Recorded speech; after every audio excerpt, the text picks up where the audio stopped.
A few years ago, I made several short videos for my students introducing them to interviews.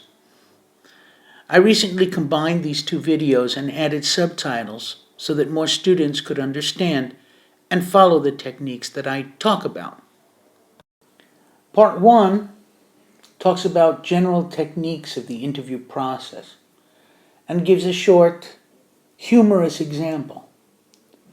Part 2 talks about a technique called echo questions and also gives an example. I hope you enjoy these videos.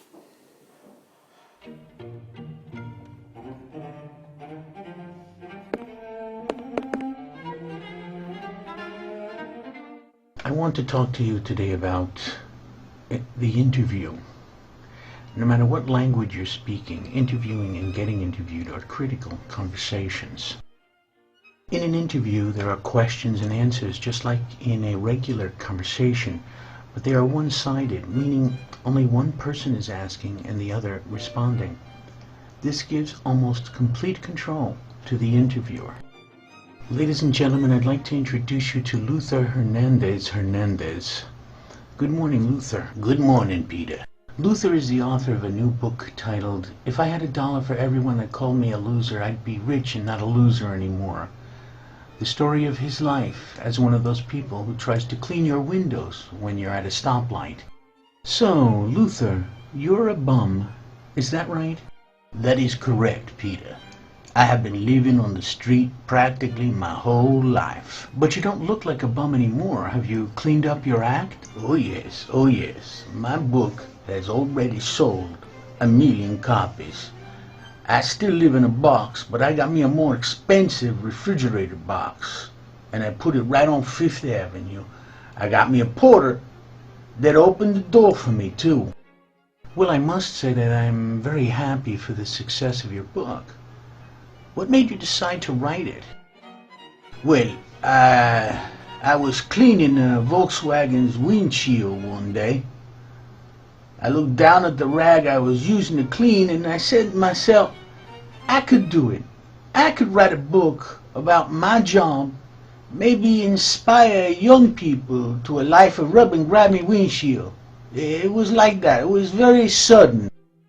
Okay, we could go on with this, but I just wanted you to get an idea of what we'll be doing the next time in the advanced class, which is working on interviews.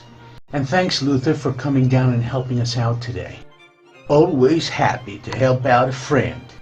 Oh, and by the way, can I borrow your Lamborghini tonight? I've got a hot date with a nurse. Sure enough. Just drop by the house and pick up the keys from the butler. He'll be on duty all day. Thank you, Luther. And thank you for listening.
seen some examples of interviews and techniques for interviewers, we are going to try some interviews in class. Here are some guidelines for doing this exercise. Number 1, write down or think of a famous but fictional person and a famous event in their lives. 2, listening is essential for a good interview. Try to ask questions that flow logically, taking into account that the person who is responding may make your interview go off on a different tack. 3, use echo questions to get people to elaborate on things that might be interesting to the audience. 4, keep it clean. Once you start insulting someone or using inappropriate language, the interview will degenerate. 5, the person getting interviewed should always answer as fully and elaborately as possible. 6, never say no. No stops the action. And finally, if you ask a funny question, don't laugh at your own jokes. Humor comes from being completely serious. I hope you enjoy this exercise.